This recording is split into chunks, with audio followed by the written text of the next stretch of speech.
Teknologi informasi dan komunikasi di Indonesia semakin berkembang pesat. Agar tercipta Digital Nation, kita harus menjadi sumber daya manusia dengan talenta digital. Mau cakap digital? Mau cakap digital? Langsung aja kita simak Indonesia makin cakap digital. Podcast Literasi Digital, Lokal Champion, Indonesia Makin Cakap Digital.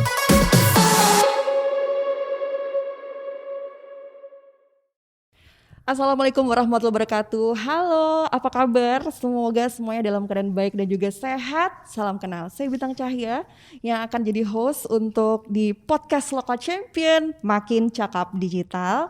Di kali ini, jadi di sini kita akan ngobrol-ngobrol bersama para Lokal Champion seputar pengalaman-pengalaman mereka dalam rangka beradaptasi dengan dunia digital. Dan di 113 tahun kebangkitan nasional, ditandai hari ini dengan kebangkitan digital Indonesia dengan Kominfo meluncurkan program literasi digital nasional. Luar biasa sekali. Dan ada 4 pilar utama yang akan menjadi acuan kita selama perjalanan di mana Indonesia akan makin cakap digital, yaitu adalah etis bermedia digital, aman bermedia digital, cakap bermedia digital, dan budaya bermedia digital. Dan yang spesial untuk di segmen kali ini adalah saya akan ngobrol-ngobrol seputar digital etik atau etis bermedia digital bersama para narasumber atau lokal champion kita yang udah hadir di sini dari seluruh Indonesia. Boleh tepuk tangan dulu untuk semuanya yang hadir di sini. Pertama aku akan say hi dulu sama Rian Oktavianto, Wakil Ketua dari RTIK Gorontalo. Halo Mas Rian, apa kabar? Iya, boleh silakan mic-nya. Baik, terima kasih. Alhamdulillah sehat-sehat. Sehat-sehat ya. Terbang jauh dari Gorontalo, seru sekali ya. Perjalanannya bagaimana? Seru, lumayan.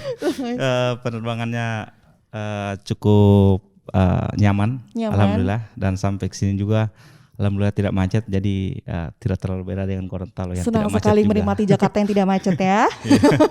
Syukur-syukur. Oke, saya juga mau menyapa nih, di sini ada Mbak Sally Febrilia Mayora. Ini juga diimpor dari Batam ya. Halo. Halo Mbak Sally, gimana kabarnya? Alhamdulillah sehat. Mbak gimana? Sehat? Sehat, alhamdulillah. Ini founder dari aplikasi Lingkar Tangan. Iya benar. Iya, yang juga Top 10 ASEAN Youth Ambassador. Oh, tahu sekali ya. Sederet ya, seperti Lingkar Tangan juga gitu kan. Iya. Kita akan ngobrol-ngobrol lebih lanjut lagi. Baik. Saya akan say hi dulu sama yang sudah hadir di sini juga. Ada Mas Farid Sunarto dari Solo. Gimana situasi Solonya saat ini? Solo bersimfoni. Aman. Baik. Tenang gitu ya. Senang deh kalau ke Solo itu, kayaknya akan menjadi kota saya nanti kalau pensiun. Menikmati masa tua. Oke, lalu di sini juga sudah ada Mas Antonius Sasongko Wahyu Kusumo. Halo, selamat siang Mas Antonius dari Jogja ya. Betul. Tetangganya Solo ini. Tetangga ini dari Kampung Cyber. Oke. Gimana Jogja Mas? Aman. Mas Antonius juga sehat ya? Iya. Oke, luar biasa. Nah, last but not least di sini ada Mas Audrey Maximilian Herli dari Surabaya, co-founder dari Relief. Ya, Relief. Oke. Halo Mas, gimana kabarnya? Halo, baik. Kalau Surabaya biasanya piye kabare? Ya, apik wae. Apik wae. Oke, baik. Kalau saya sih tetangganya Surabaya. Oh, siap. Dari mana, Mbak? Malang. Aremanita ini ya. Oke, ini boleh dong, karena kan ini situasinya juga kita lagi berkumpul bersama para local champion yang keren-keren banget, yang inspiring dan cukup nanti akan berkolaborasi satu sama lain demi Indonesia makin cakap digital. Tapi boleh nggak sebelum kita masuk ngobrol-ngobrol lebih jauh nih, pengen diceritain nih seputar kalau dari Mas Rian sendiri RTIK itu apa? Mungkin boleh ceritain sedikit gitu kan, mungkin aktivitinya ngapain aja, karena kalau yang kita tahu RTIK ini adalah relawan teknologi informasi dan komunikasi. Mungkin boleh ceritain sedikit nih Mas Rian. Baik. Jadi secara singkat untuk RTIK di wilayah Gorontalo di provinsinya itu berdiri dan mendapatkan SK pertama itu kepengurusan di tahun 2012. Yes. Jadi sudah hampir 9 tahun lebih mungkin ya. Di Oktober 2012 kami dibentuk. Nah, kita bertahan sampai dengan sekarang. Memang semangatnya itu satu. Secara dasar kita tahu bahwa teknologi ini kan terbagi dari 2 unsur. Ada infrastruktur dan ada konten. Jadi kalau infrastruktur, pemerintah tentu punya kendali kontrol yang sangat kuat karena pelakunya juga sedikit ya. Dan aturannya itu bisa diatur dengan mudah. Nah, dalam hal konten kita melihat di sini bahwa ini adalah tanggung jawab bersama. Jadi bukan hanya pemerintah. Karena konten itu banyak, dari cara membuat, kemudian distribusi, penggunaan konten. Nah, ini memang butuh banyak campur tangan ya, bukan hanya dari pemerintah. Nah, di sini kita ambil bagian bagaimana kita menggarap konten ini, dari membuatnya kita bantu sosialisasi, kemudian untuk distribusinya, dan terakhir pemanfaatan konten itu sendiri. Nah, di Gorontalo sendiri kita punya beberapa program ya, sudah berjalan dari 2012 dan paling banyak memang tatap muka sebelum pandemi ini. Jadi di awal-awal kita memang tatap muka, memang kosnya agak besar karena dia harus tatap muka. Nah, setelah pandemi ya kok kosnya makin lebih bagus sebenarnya karena hanya online. Jadi lebih efektif ya Mas Rian. Dan karena kita juga jauh ya di ujung Sulawesi, jadi dapat pemateri itu kan susah. Nah, dengan adanya pandemi justru kami jadi sedikit terbantu. Kita cari pemateri di Jawa ini cukup mudah. Tinggal telepon, "Bang, hadir Bang." Jadi pemateri lebih mudah. Jadi kita buat kegiatan malah lebih rutin di saat pandemi ini. Jadi lumayan lah. Jadi kita beberapa kegiatan kita yang kita sudah ini, kayak kalau offline itu dulu kayak ke sekolah, pendampingan ke aparat desa atau kelurahan. Nah, sekarang justru lebih luas lagi karena sudah online. Jadi dari segi pesertanya juga lebih banyak begitu. Oke, menyenangkan sekali ya mendengarkan ceritanya nih. Kalau dari RTIK Gorontalo, gimana dengan lingkar tangan? Mungkin boleh diceritain nih sama teman-teman, kalau lingkar tangan sendiri itu sebenarnya apa sih Mbak Sally? Oke. Jadi lingkar tangan ini sebenarnya adalah sebuah platform online untuk seluruh komunitas di Indonesia dari Sabang sampai Merauke. Jadi kita mengkonekkan, mengintegrasikan seluruh komunitas dalam satu wadah, dalam satu platform gitu. Nah, sebenarnya kegiatan awal kami adalah kami melakukan sosialisasi, workshop, serta pendampingan kepada masyarakat, terutama generasi muda, mengenai bahaya dari hoax, lalu internet sehat, aman, lalu juga literasi digital. Bahkan baru-baru ini kami juga punya kegiatan juga di kampung digital. Dan itu memang selalu rutin gitu. Bahkan kami juga dulu sering banget kerja sosial ya, bantuin warga suku laut gitu yang tinggalnya di hinterland Kota Batam gitu. Dan kami melihat bahwasanya ternyata potensi terbesar kita adalah komunitas nih gitu. Ketika kita menggerakkan sebuah komunitas, karena mungkin ini mereka memiliki sebuah kesamaan visi dan misi dalam pembangunan yang mereka sukai, bidang yang mereka gemari, dan hobi yang mereka juga sukai, ternyata banyak banget impactnya gitu. Dan bukan hanya 1-2 orang, tapi banyak masyarakat luas yang bisa terjangkau gitu. Bahkan digital champion hari ini adalah orang-orang yang punya background komunitas berbeda-beda begitu. Dan pembangunan Indonesia yang lebih baik lagi bisa kita raih dengan pembangunan komunitasnya gitu. Dan melihat tantangan dan apa yang sudah terjadi di lapangan, ya akhirnya kita dari offline kita beralih ke online gitu. Aman ya, online juga ya shiftingnya. Iya betul. Dari awalnya kita hanya lakukan pendampingan, workshop ke sana kemari gitu kan. Komunitas lingkungan, lalu komunitas anak muda, ibu PKK, dan juga komunitas lain yang kami datangi. Sekarang kita udah beralih ke digital gitu. Dan di aplikasi lingkar tangan ini banyak sekali komunitas yang udah bergabung gitu ya, dan sampai sekarang jadi servernya membludak, jadi kita harus perbesar lagi nih kapasitasnya gitu. Wow, udah berapa ini komunitas yang bergabung? Nah, komunitas yang sekarang bergabung ini baru 50, tapi jumlahnya sudah 5.000 gitu, karena jumlahnya usernya gitu. Nah, dan kami berharap ini karena baru gitu ya, tapi alhamdulillah sudah memiliki prestasi di skala nasional maupun internasional gitu, sebagai best favorit dalam wirausaha muda mandiri yang diikuti oleh 11.000 peserta, lalu juga juara 3 International Entrepreneur Contest. Jadi di sini Dewan Juri pun melihat bahwa potensi dari startup ini ke depannya bagus gitu. Karena bahkan akan banyak orang yang akan tersejahterakan gitu. Komunitas apapun bisa bergabung dan kami sangat bersyukur sekali gitu diundang hari ini oleh Kementerian Kominfo sebagai digital champion, lokal digital champion, dan juga bertemu lagi sama teman-teman yang punya komunitas di masing-masing daerahnya. Ya kami berharap juga platform ini kedepannya bisa membantu lebih banyak lagi komunitas yang ada di Indonesia. Itu targetnya. Dan kedepannya ya tetap kami akan menghampiri, menjumpai komunitas-komunitas siapapun yang ada di Indonesia untuk bergabung bersama kami untuk kita bantu ke depannya gitu. Oke, keren sekali Lingkar Tangan. Terima kasih. Bagaimana nih kalau dengan ceritanya Solo Bersimfoni yang membangun toleransi untuk negeri? Asik ya. Di sini aku pengen diceritain nih sama Mas Farid, kalau di Solo Bersimfoni sendiri gimana nih aktivitinya itu ngapain aja sih? Oke, terima kasih. Saya Farid Sunarto, foundernya Solo Bersimfoni bersama co-founder yang lain. Ya. Kalau Solo Bersimfoni itu sebetulnya NGO untuk pencegahan intoleransi dan juga berisiko kekerasan, khususnya ekstremisme kepada generasi milenial. Ya. Seperti kita ketahui bahwa generasi milenial itu punya 3 karakter kan. Dia multi platform, multi digital, multi tasking juga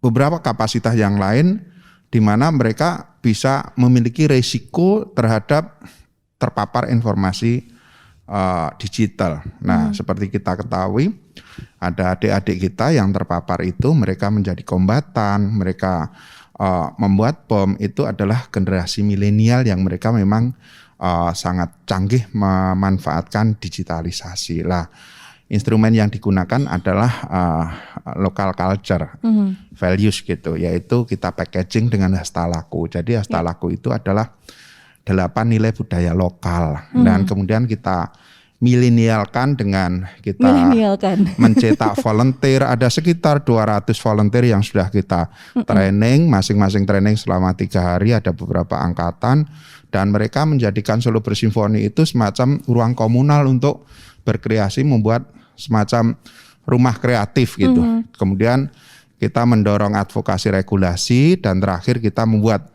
sebuah model implementasi hastalaku di sekolah yang diterapkan di Jawa Tengah. Dan namanya pokoknya keywordnya untuk mengenal Solo Bersimfoni ya Solo Bersimfoni hastalaku atau Adi Pangestuti gitu. Hastalaku atau Adi Pangestuti. Waduh, wow. Ini banyak banget ya learningnya hari ini. Tadi dari ujung sebelah sini lalu ke Solo Bersimfoni. Gimana nih kalau dengan ceritanya Mas Antonius Sesongko Wahyukusumo dari Yogyakarta, Kampung Cyber, boleh diceritain nih Mas Antonius. Kira-kira kalau dari Kampung Cyber sendiri apa aja sih yang dilakukan di sana? Kemudian seperti apa sih mungkin perannya di dalam bermedia digital seperti ini? Indonesia makin cakep digital. Podcast Literasi Digital, Lokal Champion, Indonesia Makin Cakap Digital.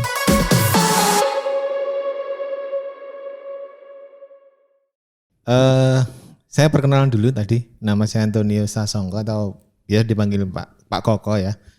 Kebetulan saya menjadi ketua RT juga di Kampung Cyber. Wah. Ya, jadi ini saya mewakili warga saya.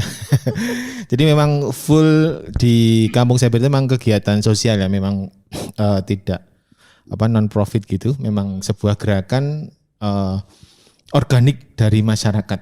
Benar-benar tidak dibuat-buat dan memang itu sebuah gerakan yang murni keinginan dari masyarakat. Nah, kita mulai itu di tahun 2008, Mbak, ketika internet belum semasif seperti sekarang itu ya. Jadi memang kita sudah dari awal mengedukasi bagaimana warga di perkampungan itu bisa mengakses internet dengan bijak.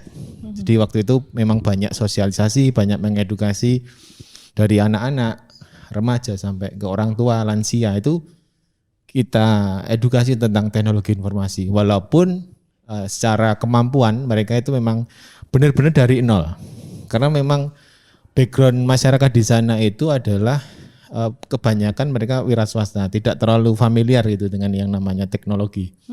Itu yang membuat tantangannya lebih besar, karena keseharian mereka itu tidak mengenal. Jadi kita harus benar-benar dari nol, dari menghidupkan komputer sampai mengoperasikan itu harus kita berikan pelatihan. Nah itu kebetulan warga juga mendukung, orang-orang tua ya memang banyak suka dukanya ya karena orang tua kan pelupa. Karena urusannya sama password ya itu. Apalagi lansia gitu ya. Saya aja pelupa loh Pak sama password. Tapi memang ya seninya seperti itu. Kita mengedukasi sampai sekarang mereka sudah bisa dan tidak gegar budaya. Maksudnya ketika informasi masif seperti sekarang mereka tidak terlalu terpengaruh dengan banyaknya hoax atau apa seperti itu. Nah, terus di saat seperti sekarang di masa pandemi ini kita arahkan ke penjualan online karena memang banyak UMKM di sana. Kita buatkan sebuah etalase bisnis digital gitu supaya mereka bisa mengelola secara mandiri dan kita memberikan pelatihan kepada mereka. Nah, ternyata ya apa yang telah kita lakukan ini ternyata banyak diapresiasi ya sama tokoh-tokoh dunia apalagi. Di tahun 2014 itu Mark Zuckerberg, CEO Facebook datang ke sana pernah. Terus Pak Rudiantara sering sekali datang ke sana. Terus yang terakhir tahun 2020 kemarin Raja dan Ratu Belanda ke sana juga. Itu kunjungan kepala negara pertama kali di tempat kami. Wow. Itu mengapresiasi UMKM digital kita. Sedikit cerita seperti itu, Mbak. Terima kasih. Wow, inspiratif sekali ya ceritanya Kampung Cyber ini. Jadi pengen tinggal di sana. Jadi Pak RT-nya juga gitu ya, ikut di bawah naungan Pak Antonius. Oke. Ini yang terakhir kita ada Mas Audrey ya, Mas Audrey. Aku sering lihat konten-kontennya Relief, tapi boleh dijelasin sama teman-teman di sini gitu ya. Relief ini sebenarnya berisi tentang apa aja sih konten-kontennya gitu ya. Kan sesuai namanya Relief gitu kan. Kayaknya ada yang dilepaskan gitu kan. Siap, baik. Ya, jadi Relief sendiri secara singkat ya merupakan suatu startup, tech startup yang mana kami mulai dari suatu masalah. Jadi kami percaya bahwa setiap orang itu memiliki permasalahan pribadi gitu. Namun nggak semua orang itu punya masalah, cuman mereka enggan untuk menyampaikannya gitu. Padahal kalau permasalahan pribadi bisa berlarut, itu bisa berujung ke depresi gitu. Sedangkan menurut WHO setiap 40 detik gitu ya, 40 detik satu orang meninggal bunuh diri akibat depresi. Dan di Indonesia ada puluhan juta orang yang memiliki gangguan emosional depression gitu ya, menurut Riskesdas. Dan dari situ, dari permasalahan situ kita akhirnya membuat inisiatif, kita membuat platform yang mana ketika orang memiliki permasalahan pribadi, mereka bisa terhubung dengan psikolog profesional dimanapun dan kapanpun gitu. Jadi nggak cuma itu, sekarang kita juga memiliki konten-konten yang sifatnya bisa membuat orang jadi lebih rileks, kayak meditasi melalui kontennya Relief gitu. Jadi cukup buka aplikasinya, download, kemudian terhubung dengan psikolog atau menggunakan kontennya gitu. Jadi saat ini kita sudah membantu dari ribuan hingga ratusan ribu orang di seluruh Indonesia. Betul sekali ya, terutama dengan masa pandemi seperti sekarang ini kita banyak mendengar juga banyak yang membutuhkan solusi gitu dari ya stres gitu kan, depresi juga gitu. Dan konten-konten dari Relief ini juga sangat membantu mereka ya untuk bisa relief. Ya, jadi kita benar-benar mendukung tentang kesehatan mental untuk orang-orang Indonesia begitu. Iya, oke. Nah ini udah dengerin cerita dari masing-masing para local champion, seru-seru banget gitu ya.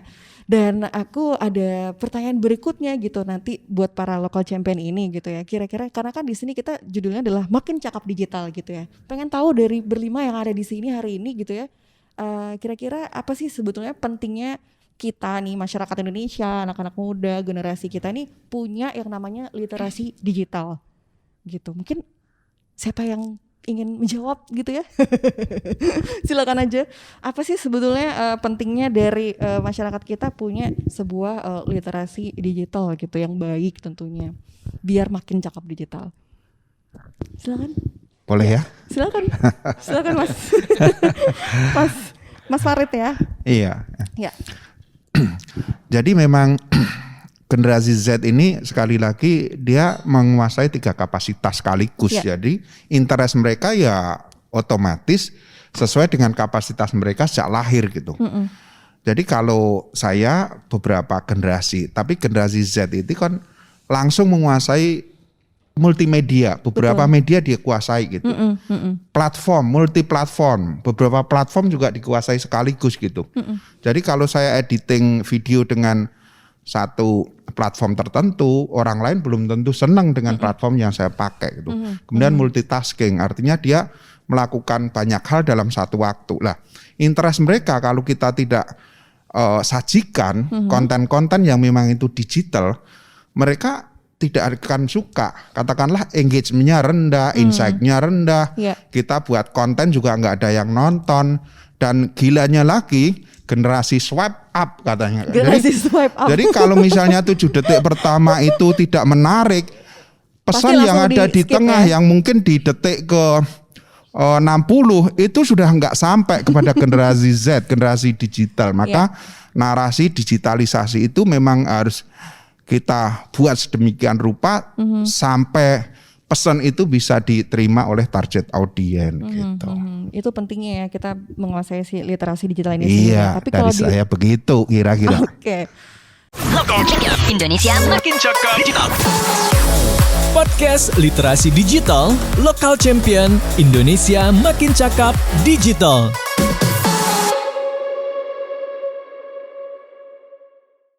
Oke, baik. Aku masih ada pertanyaan lagi nih seputar etis bermedia digital gitu ya di segmen ini. Pengen tahu dong kondisi di daerah masing-masing nih, entah itu di Gorontalo atau di Batam ataupun di Surabaya, Jogja, Solo, itu keadaan literasi digitalnya seperti apa sih, Mas dan Mbak? Nah, habis Mas ke Mbak ya. Biar balance ya. Biar balance gender ya. equality. Balancing gitu ya. life. Iya, benar sekali. Hari ini kan kita hidup di eranya digital ya. Mau nggak mau hari ini semua orang adalah pelaku digitalisasi itu sendiri. Ya, mau kalangan muda, tua, ya segala umur ya, semuanya sekarang sudah menjadi sebuah kebutuhan nih menggunakan smartphone ya, gawai pintar gitu ya. Dan hari ini kita juga ngerasa bahwasanya kebutuhan primer itu nggak lagi sandang papan pangan, tapi internet juga termasuk ya. Jadi kalau kita sehari aja tanpa internet, hidup tuh hampa gitu ya. Bahkan seperkesekian menit gitu ya. Jadi mau nggak mau kita memang adalah pelaku dari digitalisasi itu sendiri.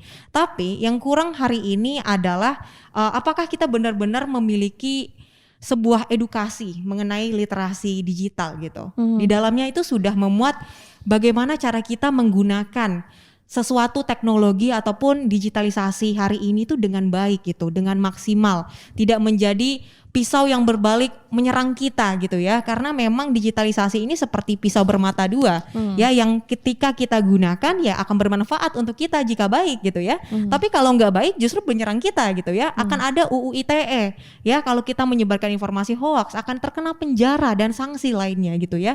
Jadi hari ini itu yang perlu kita garis bawahi sebenarnya.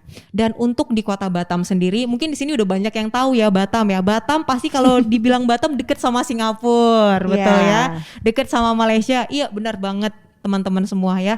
Kenapa? Karena ke Singapura itu ya hitungan menit aja, 30 menit udah sampai. PP aja 200.000 udah sampai gitu ya. Ke Malaysia juga sama ya, hanya ratusan ribu, kurang dari sejam udah nyampe ke Malaysia ya.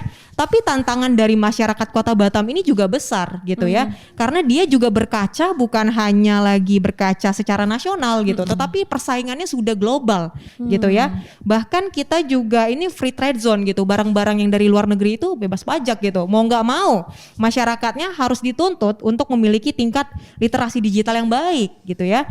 Dan apalagi generasi mudanya gitu ya, karena generasi muda ini yang akan terus melanjutkan tongkat estafet bangsa ini.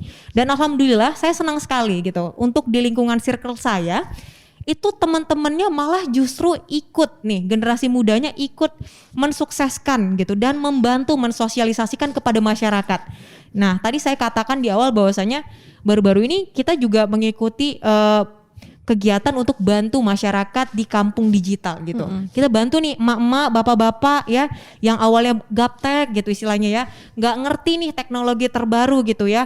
Nah, jadi kita bantu untuk ajarkan gitu. Bayangkan jikalau sekarang ibu-ibu, bapak-bapak mengajarkan anaknya di rumah itu sudah salah kaprah, bahkan juga informasi hoax tidak bisa dibedakan gitu. Dan itu yang coba kita lakukan, dan alhamdulillah juga supportnya dari pemerintah maupun ataupun masyarakat yang ada di sana itu sangat luar biasa gitu. Karena mereka tahu persaingan hari ini bukan lagi bicara lokal saja maupun nasional saja, tapi persaingan kita sudah internasional. Udah global ya. Betul, iya. Lebih baik dari diri sendiri itu nggak cukup gitu. Nah, tapi lebih baik dari hari kemarin itu juga harus kita tingkatkan. Dan dengan ada digitalisasi ini, segala sesuatu yang ada di depan kita itu lebih memungkinkan untuk kita capai. Yang jauh bisa didekatkan, bahkan bisnis online, kreativitas dapat kita publish, bahkan sampai mempromosikan kearifan lokal dan budaya-budaya kita, bahkan produk-produk lokal kita lebih terhargai lagi dengan digitalisasi. Dan alhamdulillahnya saya senang Batam juga termasuk di data dari Kemenkominfo, termasuk literasinya juga tinggi gitu. Jadi Literasi saya bersyukur, tinggi ya? iya. Dan juga punya teman-teman yang mensupport untuk mensukseskan gitu ya di lapangan untuk bantu. Oke, itu sharing dari Kota Batam. Luar gitu. biasa ceritanya.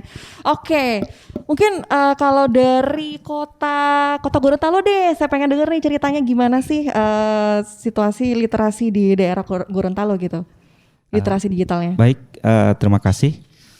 Ini saya ingin mengangkat kisah di daerah kami.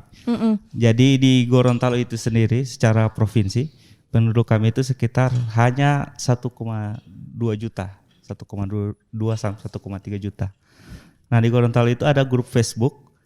Portal Gorontalo, itu anggotanya itu 800.000 orang. Oh, udah Jadi, lebih dari setengah jauh ya? Iya, mungkin dipotong akun bodong sama yang fake akun, mungkin bisa 600 ribuan lah, dibuang 200.000. Jadi ada setengah masyarakat Gorontalo yang ada di situ. Nah di situ kita melihat karena grupnya besar, semuanya ada di situ dari yang baik sampai yang buruk. Nah ini yang sering kita jadikan lelucon, sepanjang masih ada yang posting tidak baik di sini, maka relawan TIK Gorontalo harus tetap hadir. Nah, karena di situ apa? Ini yang buruk-buruknya saya. Kalau yang baik mungkin kita udah tahu, mungkin ada yang jualan, ada yang cari informasi di situ, yang sharing informasi. Nah, yang buruk-buruknya ini itu kita kalau canda di sana juga mau cari aib orang Gorontalo, cari aja di situ. Jadi kalau misalnya jadi kayak Google-nya Gorontalo. Jadi kalau misalnya mau cari mengenai saya, cari aja di situ di grupnya. Pasti ada ya. Kemungkinan. Jadi kalau ada yang posting mengenai hutang, mengenai apa, urusan rumah tangga di situ. Jadi di sana itu kenapa digital ethics itu dalam literasi digital kita selalu di setiap kegiatan pasti ada materi tentang digital ethics khusus di Gorontalo. Karena apa? Masalah itu seperti tadi kan di Gorontalo sendiri kan masuk internet dengan pesat itu baru di sekitar medio 2015 sampai dengan sekarang. Jadi kita karena meningkatnya pesat, jadi kita kayak kaget begitu. Dan warganya juga karena kaget, jadi yang dulunya tidak apa ya, TBC begitu ya, tidak bisa komputer. Nah sekarang udah cukup mahir. Nah ini yang kita harus arahkan. Nah di digital ethics itu sendiri dalam pemilihan etika kita beberapa kita hadirkan di setiap kegiatan. Nah namun di akhir-akhir ini kita melihat bahwa kenapa digital ethics itu juga penting, karena masyarakat itu sendiri sudah tidak kayak gimana gitu ya, melihat setiap postingan itu bukan hanya di isinya, baru caption saja mereka udah langsung gampang panas atau apa. Jadi itu memang harus jadi concern. Kenapa digital ethics ini kita tetap harus genjot, terutama di Gorontalo itu sendiri. Kira-kira seperti itu. Dan di setiap kegiatan ini sekedar info saja, kita punya beberapa kegiatan yang terutama itu pendampingan untuk aparat desa dan juga aparat kelurahan, karena sekarang bukan hanya di daerah kota saja. Kalau dilihat dari indeks literasi memang di daerah kotanya yang maju, tapi di daerah desanya justru yang mulai mengkhawatirkan karena internet masuk ke desa. Nah, namun secara SDM kita di desa kurang, jadi kita sekarang mulai masuk ke desa-desa seperti itu. Jadi mungkin ya insya Allah kalau tahun ini kita kota Gorontalo-nya naik, mungkin tahun depan di daerah kabupaten atau di daerah lainnya yang bisa naik. Kira-kira seperti itu. Insya Allah dengan kegiatannya saya berkreasi dan juga Kominfo, semoga daerah lain juga bisa menyusul angka indeks literasi digital di Kota Gorontalo semakin itu baik sendiri. ya, semakin baik, iya benar. Dan kita kan memang benar-benar lintas budaya banget ya, Mas Rian gitu kan. Jadi kalau misalnya Sulawesi biasanya kan nada bicaranya tinggi, walaupun sebenarnya nggak marah ya. Kan kalau misalnya kan kebetulan saya lahir dan besar di Makassar gitu, jadi betul, saya tahu tuh kalau misalnya orang bilang bunuh itu lampu, maksudnya matikan lampunya, jadi jangan emosi gitu ya. Belum lagi itu, jadi orang lihat juga postingannya biasa tapi iya mungkin, postingannya biasa aja tapi kok ngegas gitu ya. Tapi memang bias dari penulisannya, Bahasa tanda tulisan serunya terlalu dengan- banyak. Betul, Kalau mungkin di betul. daerah Jawa, kalau tanda serunya banyak mungkin marah-marah, padahal tidak. Yes. Kira-kira seperti itu. Iya betul, aku setuju banget nih bahwa literasi digital itu menjadi hal yang sangat penting banget buat masyarakat Indonesia gitu ya. Dan mudah-mudahan dengan kehadiran para local champion pada hari ini di semua daerah di Indonesia, semuanya bisa berkoneksi satu sama lain, berkolaborasi, dan kita bisa menghasilkan Indonesia yang semakin cakap digital. Dan itu tadi kita ngobrol-ngobrolnya bersama Mas Rian, Wakil Ketua dari RTIK Gorontalo, kemudian dengan Mbak Sally juga, founder dari aplikasi Lingkar Tangan, dan juga Mas Farid Sunarto dari Solo Bersimfoni. Dan terima kasih juga Mas Antonio Sasongko dari Jogja Kampung Cyber, dan Mas Audrey dari Surabaya, co-founder dari Relief. Oke, boleh kasih tepuk tangan untuk semuanya. Dan untuk obrolan kita di podcast ini akan muncul di podcast Local Champion dan bisa didengarkan di channel Spotify Podcast Literasi Digital Siberkreasi, dan juga bisa disaksikan di YouTube channel Siberkreasi. Terima kasih. Wassalamualaikum warahmatullahi wabarakatuh. Teknologi informasi dan komunikasi di Indonesia semakin berkembang pesat. Agar tercipta Digital Nation, kita harus menjadi sumber daya manusia dengan talenta digital.